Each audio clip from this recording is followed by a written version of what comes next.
அதை மத்திய அரசு தரமாக இருக்கும் கல்வி உதவியை பெற்றுத்தர முடியுமான கனிமொழி நம்ம அக்கா கனிமொழி அவர்கள் காலையில் சமூக வலைதளத்தில் இந்த பதிவு போட்டிருந்தாங்க. அக்கா அவர்களுக்கு பதில் நம்ம கொடுத்துருந்தோம் சமூக வலைதளத்தில். ஆனால் அக்கா அவர்கள் ஒரு விஷயத்தை நல்லா புரிஞ்சுக்கணும். கல்விக்கு பணம் தர மறுக்கிறாங்க அப்படிங்கிறது தவறான ஒரு சொல்லானது. மத்திய அரசு பல ஹெட்டில் பல பணம் வருது. அது ஆரம்ப கல்வியாக இருக்கட்டும், உயர்கல்வியாக இருக்கட்டும், எல்லா இடத்துக்குமே மத்திய அரசு பணம் கொடுக்குறாங்க, எங்கேயும் இல்லை என்று சொல்லலை. இப்போ இது சமகிரக சிக்ஷா அப்படின்னு சொல்லக்கூடிய அந்த பர்டிகுலர் ஹெட்டு அது எல்லாமே தேசிய கல்வி, புதிய கல்வி, அதை நோக்கி அது மாறிடுச்சு. சர்வ சிக்ஷா அபியான் மாறியிருக்கு. ஸோ இவ்வளவு பேசக்கூடிய அக்கா கனிமொழி அவர்கள் எதற்காக போன ஆண்டு 2024 தமிழக அரசு பிஎம்சி பள்ளிக்கூடத்தை நாங்கள் ஏற்றுக்கிறோன்னு எதற்காக சொன்னாங்க? அதற்கு அக்கா பதில் சொல்ல மாட்டாங்களே. எங்கேயும் கல்விக்கு பணம் இல்லைன்னு யாரும் சொல்லலைங்க. சமகிரக சிக்ஷா ஃபண்டு எதற்கு பயன்படுத்தணுமோ அதற்கு தான் எல்லா மாநிலமே பயன்படுத்த முடியும். தமிழகம் புதுசாக ஒன்று கண்டுபிடிக்க முடியாது. அதைத்தான் தர்மேந்திர பிரதான் அவங்க சொல்லியிருக்கிறாங்க. இந்த பிஎம்ஸ்ரீ பள்ளிக்கூடத்திற்காக புதிய கல்விக் கொள்கையினுடைய முக்கியமான சில விஷயங்களுக்காக நீங்கள் பயன்படுத்தலாம் அப்படின்னு. அதை அவங்க திரிச்சு மாற்றி பேசி நாம் ஏதோ கல்விக்கு பணம் கொடுக்க மத்திய அரசு மறுக்கிறாங்கன்னு தொடர்ந்து பேசுவது சரியல்ல. மேடம் ஏசரை பொறுத்த வரைக்கும் நம்ம சொல்லியிருக்கோம் மேடம். ஏசர் இல்லைங்க மேடம், ஏசர் இத்தனை காலமாக நடத்தப்படக்கூடிய ஒரு அமைப்பு. அது மத்திய அரசு மேற்பார்வையில் நடந்தாலும் கூட அந்தந்த மாநிலத்தில் குரூப் ஆஃப் என்ஜிஓஸ், ஒரு மாநிலத்தில் என்ஜிஓக்கள் அமைப்புகள் சேர்ந்து தான் அதை நடத்துகிறாங்க. அதனால் மத்திய அரசு நேரடியாக நடத்துகிறாங்கன்னு சொல்கிறதே தப்பு. இது எப்படின்னாங்க, எனக்கு வரக்கூடிய டேட்டா என்னை பற்றி குறை சொன்னால் நான் டேட்டாவே மாற்றுறேன் அப்படிங்கிற அளவில் தான் அக்கா கனிமொழி அவர்களுடைய பேச்சு இருக்குது. ஏசர் அமைப்புகள் இந்தியா முழுவதும் நடத்துகிறாங்க.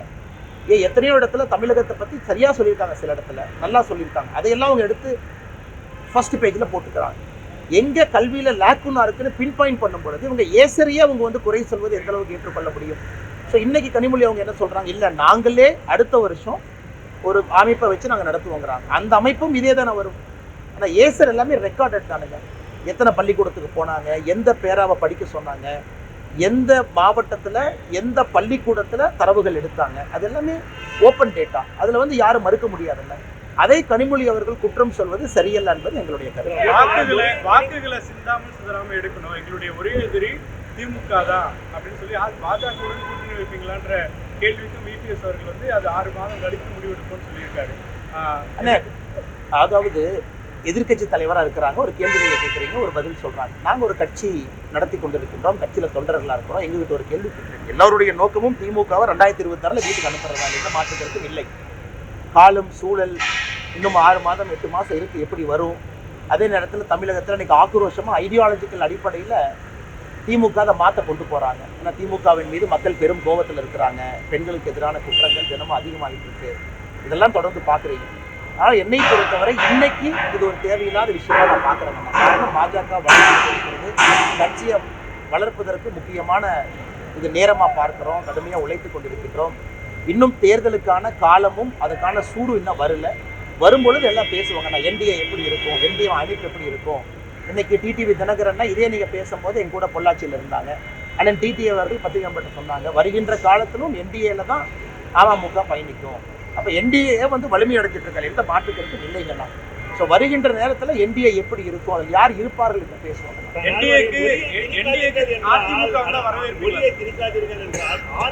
அனைவருக்கும் புரியும், ஆனால் பாஜகவினருக்கும் புரிய மாட்டேங்குது. முதல்வர் தெரிவிச்சிருக்காரு, எப்படி பார்த்துருக்காங்க? ஆனால் சில நேரம் எனக்கு சந்தேகம் இல்லைன்னா முதலமைச்சர் கண்ணாடி பார்த்து அவரே பேசுகிறாரோன்னு சந்தேகம் இருக்குது. காலையில் அவர் கண்ணாடியை பார்த்து பேசுகிறார். மொழி யாருமே திரிக்கலையானா? தமிழகத்தில் தனியார் பள்ளிக்கூடத்தில் எத்தனையோ சிபிஎஸ்சி பள்ளிக்கூடத்தில் எத்தனையோ ஸ்டேட் போர்டு மெட்ரிகுலேஷன் ஸ்கூலில் தமிழ் மொழி கம்பல்சரியே இல்லை. நம்ம தொடர்ந்து அதை தரவுகளோடு பேசுகிறோம். இன்ஃபேக்ட் ப்ரைவேட் ஸ்கூலில் படிக்கக்கூடிய குழந்தைகள் கவர்மெண்ட் ஸ்கூலை விட அதிகமாக இருக்காங்கன்னு நம்ம சொல்கிறோம். அதை முதலமைச்சர் கருத்தை ஏற்றுக்கலையா? நாம் சொல்வது அரசு பள்ளியில் மட்டும் உங்களுடைய மொழிக் கொள்கையை திரிக்காதீங்கன்னு நாங்கள் சொல்கிறோம்.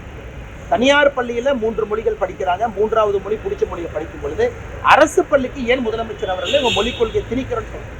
அதனால் முதலமைச்சர் அவர்கள் சில நேரம் பேசும்பொழுது கண்ணாடியை பார்த்து பேசுவது போல தான் எங்களுக்கு தோணும்.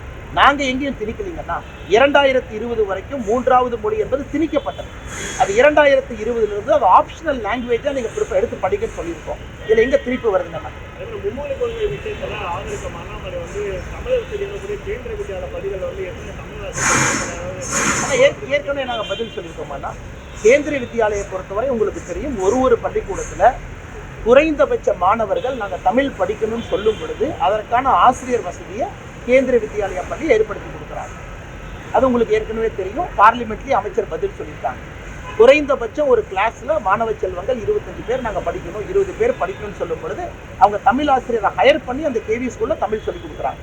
இன்னைக்கு முதலமைச்சர் ஒருபடி மேலே போய் எங்களுடைய தமிழ் ஆசிரியர்களை எல்லா கேவி பள்ளிக்கும் நாங்கள் கொடுக்குறோன்னு சொல்லிட்டாங்கன்னா எதுக்கு இந்த பிரச்சனையை அவங்க சொல்லலாமே? எத்தனை பேர்த்துக்கு வேலை வாய்ப்பு உருவாக்கலாமே? அது மத்திய அரசு இவங்களே ஆஃபர் பண்ணலாமல்ல. இன்னைக்கு மத்திய அரசு என்ன சொல்றாங்க? நிறைய மொழி பேசக்கூடிய குழந்தைகள் இருக்கிறாங்க, அவங்க தமிழ் மொழி படிக்க வேண்டும் என்று யார் கேட்டாலும் அங்கே கேந்திர வித்யாலயா மறுக்கவில்லை என்பது அதிகாரப்பூர்வமா பார்லிமெண்ட்ல நாம் சொல்லிய பிறகு கேந்திர வித்யாலயா தமிழே சொல்லிக் கொடுக்கல. ஏன்னா நீங்க பிரஸ் மீட்ல கேந்திர வித்யாலயா தமிழ் சொல்லிக் கொடுக்குற டீச்சர்ஸ் இருக்காங்க, அவங்க சொல்றாங்க. ஏன்னா அங்க அந்த கிரிட்டிக்கல் நம்பர் ஆஃப் ஸ்டூடெண்ட்ஸ் இருக்கும் பொழுது முதலமைச்சர் அவர்கள் ஒரு பொறுப்பில் இருந்து அரசியல் சட்டத்தின் மீது பிரமாணம் எடுத்து அமர்ந்திருக்கக்கூடிய ஒரு நபர் திசை திருப்பி ஒரு பொய் வார்த்தைகள் சொல்லாம அப்படிங்கிறது எங்களுடைய தொடர் குற்றச்சாட்டு. நேற்று முதலமைச்சர் பேசும்பொழுது யாரோ கூப்பிடுறாங்க, எதற்காக இதுல அனைத்து கட்சி கூட்டத்தில் பங்கேற்க கூடாது அப்படின்னு நினைக்காம உங்களுடைய பங்கேற்பு இருக்கணும்னு சொல்லி. ஆனா அனைத்து கட்சி கூட்டம், ஒரு திருமணத்துக்கு நீங்க கூப்பிடுறீங்கன்னா பொண்ணு யாரு மாப்பிள்ளை யாருன்னு தெரியும், நம்ம போறோம், எந்த குடும்பம் தெரியும். அனைத்து கட்சி கூட்டம் எதுக்குமே தெரியாது. டீலிமிட்டேஷனை பத்தி யாரு சொன்னா? டீலிமிட்டேஷன் மக்கள் தொகை அடிப்படையில் நாங்கள் சொல்லவே இல்லை. டீலிமிட்டேஷனுக்கு கமிஷனும் போடல. எப்ப டீலிமிட்டேஷன் நடக்கும்னு யாருக்குமே தெரியாது. இவர் நாளைக்கு அனைத்து கட்சி கூட்டம் பெண்களை பற்றி, பெண்களுடைய பாதுகாப்பை பற்றி பாஜக நாங்க போறோம், வானதியக்காரங்க எல்லாரும் போறோம், எதுவுமே சொல்லாதப்ப கற்பனையாக ஒரு அனைத்து கட்சி கூட்டம். கற்பனையா ஒரு கல்யாணத்துக்கு போவீங்களானே? நான் அண்ணன் கிட்ட சொல்றேன்னே, கற்பனையா ஒரு கல்யாணத்துக்கு வாங்க, பொண்ணு மாதிரி ஒருத்தவங்க இருப்பாங்க, மாப்பிள்ளை மாதிரி இருப்பாங்க, எப்படி அந்த கூட்டத்துக்கு போவீங்க? இது அனைத்தும் கற்பனை. அந்த ஒரு ஆண்டுக்கு முன்னதாக தற்போது அந்த தேர்தல் ஒரே நாடு ஒரே தேர்தல் வரும்பொழுது இந்த மாதிரி டீலிமிட்டேஷனும் நடக்க வாய்ப்பு இருக்குன்னு சொல்லி ஒரு பேச்சு இருந்தது. மத்திய அரசு அதிகாரப்பூர்வமாக சொல்லுகின்ற கருத்துக்கு நாங்கள் பொறுப்புங்கன்னா 848 சீட் நாங்க சொல்ல வேண்டும். 22 சீட் தமிழ்நாட்டுக்கு வரும் சொல்ல வேண்டும். இந்தியாவில் டீலிமிட்டேஷன் வரும் பொழுது ஆர்டிகல் 81 படி பாப்புலேஷன் அடிப்படையில் தான் வரும் சொல்ல வேண்டும். புதிய நாடாளுமன்றம் அமைக்கும் போது கூடுதல் இருக்கை அமைக்கப்பட்டது. கூடுதல் இருக்கை அது 800, 900, 1000 இருக்குது. டீலிமிட்டேஷனை பற்றி எங்களுடைய கட்சி தலைவர்கள் பார்லிமெண்ட்ல பேசும் பொழுது ஒரே நாடு ஒரே தேர்தலை போல கமிஷன் கமிட்டி அது எப்படி வரும், எந்த அடிப்படையில் வரும். இன்னைக்கு அமித்ஷா அவர்கள் ஒருபடி முன்னாடி போய் ப்ரோரேட்டாங்கன்னு சொல்லி முடிச்சுட்டாங்க. அப்படின்னா இன்னைக்கு இருக்கக்கூடிய எந்த மாநிலமும் மேலையும் போக மாட்டாங்க, கீழே வர மாட்டாங்க. எல்லா மாநிலமும் அவங்களுடைய விகிதாச்சார அடிப்படையில் இருப்பாங்க. அப்படி இருக்கும் பொழுது முதலமைச்சருக்கு நாங்கள் கேட்கக்கூடிய தொடர் கேள்வி என்னன்னா, எந்த அடிப்படையில் எனக்கு தகவல் வந்துச்சு, டெல்லியில இருந்து சொன்னாங்க 848 சீட்டு, அதுக்கு நாங்கள் ஆதாரம் கேட்கிறோம்.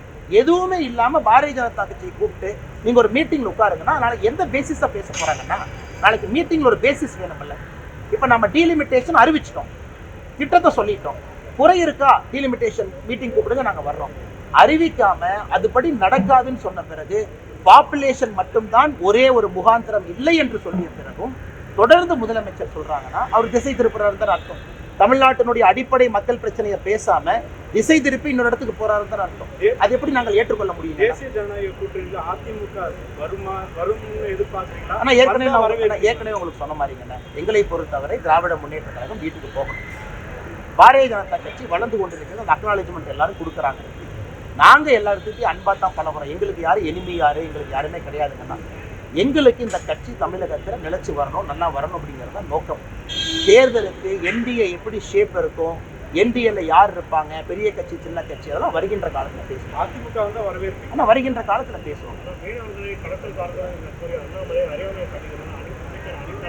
அது அனிதா ராதாகிருஷ்ணனோட அறியாமையை காட்டுது. இடி கேஸ்ல அரெஸ்ட் ஆனார்ல, இடி கேஸ்ல சார்ஜ் ஷீட் அவர் மேல போட்டிருக்கல, அரெஸ்ட் ஆகல, சார்ஜ் ஷீட் அவர் மேல போட்டிருக்கு.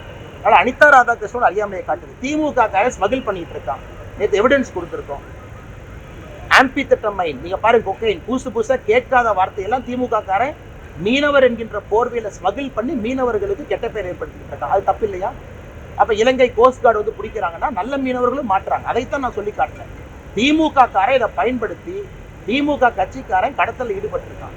இது அனிதா ராதாகிருஷ்ணனுக்கு தெரியாதா? அங்க இருக்கக்கூடிய எம்பி நவாஸ்கனுக்கு தெரியாதா? யாருமே கடத்தல எந்த விதமான நார்கோட்டிக் பொருள் ஐசியில மாட்டலையா? அதற்காக இன்னசென்ட் மீனவர்களும் சிறையில போய் வைக்கிறாங்க, போட்டை செக் பண்றாங்க. அதனால இன்னைக்கு திமுகவுடைய கடமை இல்லையா? தமிழ்நாட்டினுடைய பார்டர் போலீஸை போட்டு கடத்தல்காரங்களை பிடிக்கிறது அவங்க கடமை இல்லையா? எதுவுமே செய்யாம ஏன் இந்த கடத்தல்காரர்கள் நல்ல மீனவர்களுக்கு கெட்ட பேரையே ஏற்படுத்துறாங்க? அது அனிதா ராதாகிருஷ்ணன் தெரியாதா? அதனால் ஊழல் பண்ணுறவங்களுக்கு கண்ணு தெரியாதுங்கண்ணா. இடி கேஸ் அவர் மேலே இல்லையா? பிலிப்பைன்ஸில் போட்டு வாங்கினார், இங்கே போட்டு வாங்கினார். அதனால் என்ன அறியாமையில் அனிதா ராதாகிருஷ்ணன் பேசி கொண்டிருக்கின்றார். நன்றிங்கண்ணா.